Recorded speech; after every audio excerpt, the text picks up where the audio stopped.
दोस्तों आज मैं हाल ही में रिलीज हुई आदि पुरुष मूवी का एक्सप्लेन करने वाला हूँ।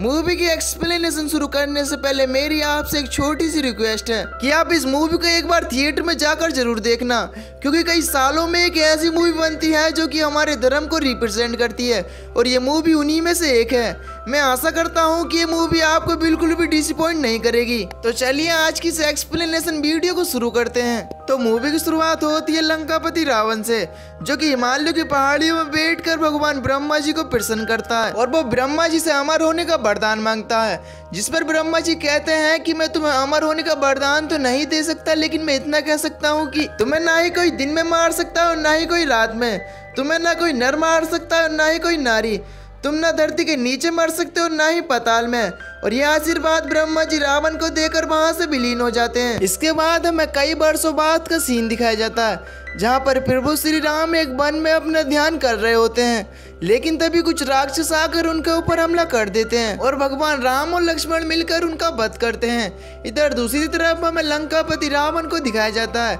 जो कि अपने महल में भगवान भोलेनाथ की पूजा कर रहा होता है और तभी उसे एक नारी के रोने की आवाज सुनाई देती है और जब वो देखता है तो वो नारी और कोई नहीं बल्कि उसकी बहन सुपर्णखा होती है। रावण उससे पूछता है कि तुम क्यों रो रही हो, जिस पर वो बताती है कि जब मैं वन में गई थी तो मुझे एक नर दिखाई दिया था, मैंने उस जैसा नर अभी तक नहीं देखा था, तो मैंने अपनी शादी का प्रस्ताव उसके सामने रखा और उसने मुझसे कहा कि मैं पहले से ही शादीशुदा हूँ। और जब मैं उसकी पत्नी को देखने के लिए वन में गई तो मैंने देखा कि उसकी पत्नी जैसा सुंदर तो पूरे ब्रह्मांड में नहीं है। सुपर्णखा अपने भाई रावण से कहती है कि उस नारी की जगह उस वन में नहीं तुम्हारे महल में है, अगर आप जानकी का हरण कर इस महल में ले आएंगे तो आपको जानकी मिल जाएगी और मेरा प्रतिशोध भी पूरा हो जाएगा। इधर दूसरी तरफ माता सीता की नजर एक स्वर्ण मिरक पर पड़ती है और वो प्रभु श्री राम से कहती है कि मैंने ऐसा स्वर्ण मिरक आज तक नहीं देखा, कि आप मेरे लिए स्वर्ण मिरक पकड़ कर ला सकते हैं। और श्री राम सीता माता से कहते हैं कि तुम कुटिया में जाओ, मैं इस हिरन को पकड़ कर लाता हूँ। और इसके बाद श्री राम हिरन को पकड़ने के लिए चले जाते हैं। इधर सीता माता अपनी कुटिया में पहुंच जाती हैं, जहाँ पर उन्हें भगवान श्री राम के पुकारने की आवाज सुनाई देती है और वो लक्ष्मण से कहती हैं कि तुम्हारे भाई तुम्हें पुकार रहे हैं, लेकिन लक्ष्मण उनसे कहते हैं कि मैं तुम्हें छोड़कर यहाँ से नहीं जा सकता। लेकिन सीता माता के ज्यादा कहने पर लक्ष्मण जी एक लाइन खींचते हैं और वो सीता माता से कहते हैं कि माता कुछ भी हो जाए लेकिन तुम इस लाइन को पार कर मत जाना। लेकिन तब तक भगवान श्री राम उस मायावी हिरन का वध कर चुके होते हैं। लेकिन इधर सीता माता को अकेला देखकर रावण अपना भेष बदल कर सीता माता से भिक्षा मांगने के लिए आता है, लेकिन वो उस रेखा के चलते उस कुटिया में प्रवेश नहीं कर पाता और वो उनसे भिक्षा लेकर उस लाइन से बाहर आने के लिए बोलता है और कहता है कि अगर तुम भिक्षा नहीं दे रही तो मैं यहाँ से जा रहा हूँ। साधु को बाहर जाते हुए देखकर सीता मैया उस रेखा को पार कर देती हैं और भिक्षा लेकर उस रेखा के बाहर चली जाती हैं। और सीता मैया जैसे ही उस रेखा को पार कर बाहर आती हैं तो रावण उन्हें अपना बंदी बना लेता है और लंका की तरफ उन्हें लेकर जाने लगता है। तभी वहां पर भगवान गरुड़ आकर सीता माता को बचाने की कोशिश करते हैं,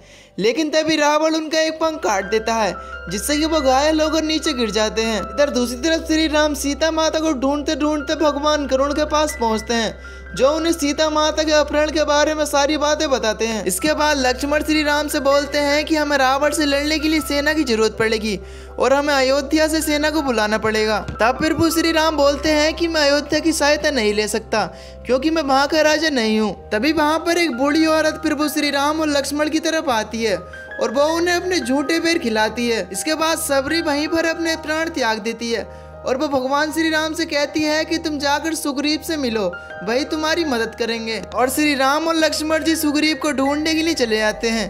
तभी उन्हें रास्ते में एक साधु दिखाई देते हैं और श्री राम उन्हें पहचान जाते हैं कि वो और कोई नहीं बल्कि हनुमान है और भगवान राम उन्हें गले लगा लेते हैं और वो उनसे कहते हैं कि मुझे सुग्रीव से मिलना है।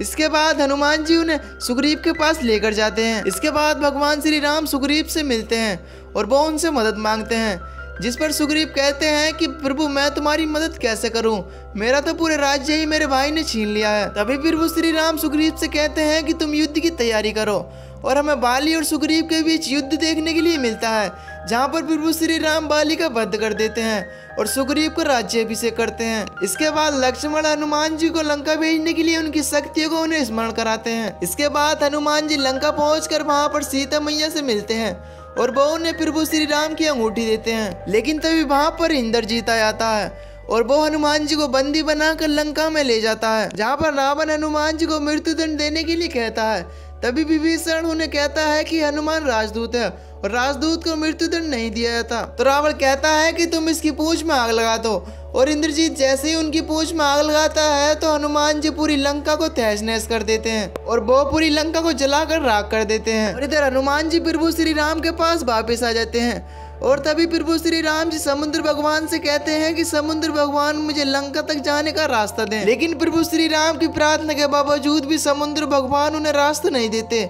और इस बात से गुस्सा होकर प्रभु श्री राम ब्रह्मास्त्र का उपयोग कर समुद्र को सुखाने की धमकी देते हैं। तभी वहां पर समुद्र भगवान प्रकट होते हैं और वो प्रभु श्री राम से कहते हैं कि तुम अपनी वानर सेना से कहो कि वो तुम्हारे नाम के पत्थर समुद्र में डालें, मैं तुम्हारे नाम के पत्थर को समुद्र में डूबने नहीं दूंगा। इसके बाद प्रभु श्री राम की सारी सेना राम सेतु बनाने में लग जाती है। इधर हम देखते हैं कि विभीषण प्रभु श्री राम के पास आता है और वो प्रभु श्री राम से कहता है कि प्रभु तुम इससे वादा करो कि तुम इस युद्ध में लंका के किसी भी निर्दोष प्राणी को नहीं मारोगे। साथ ही विभीषण इस युद्ध में प्रभु श्री राम की तरफ से भाग लेने की भी बात करता है। इसके बाद प्रभु श्री राम के एक और राजदूत को रावण को समझाने के लिए भेजा जाता है, लेकिन रावण को कुछ भी बात समझ में नहीं आती और यहाँ पर युद्ध शुरू हो जाता है। युद्ध में इंद्रजीत लक्ष्मण जी को घायल कर देता है और उनकी हालत भी बहुत ज्यादा खराब हो जाती है। सभी लोग लक्ष्मण जी को बचाने के बारे में सोचने लगते हैं।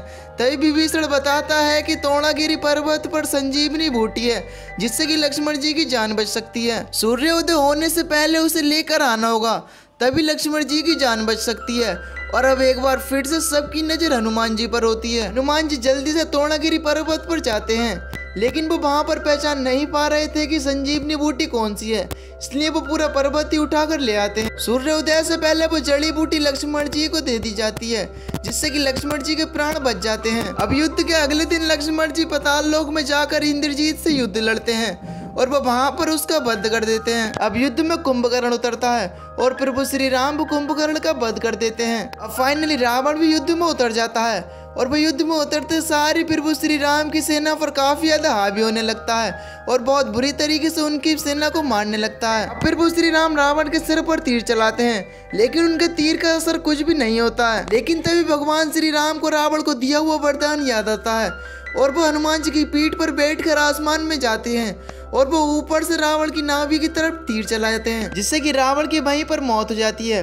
और बाद में प्रभु श्री राम सीता माता को लंका से लेकर आ जाते हैं और इसी के साथ ये मूवी यहीं पर खत्म हो जाती है। वैसे दोस्तों, अगर आप भी सनातन धर्म से हो और प्रभु श्री राम को मानते हो तो नीचे कमेंट में जय श्री राम टाइप जरूर करना। आखिर मैं भी देखना चाहता हूँ कि भगवान श्री राम को कौन कौन मानता है। और अगर आपको मूवी की एक्सप्लेनेशन पसंद आई हो तो वीडियो को लाइक कर चैनल को सब्सक्राइब जरूर कर देना। बाकी मैं मिलूंगा आपको एक नई वीडियो में, तब तक के लिए till then take care, love you, bye bye.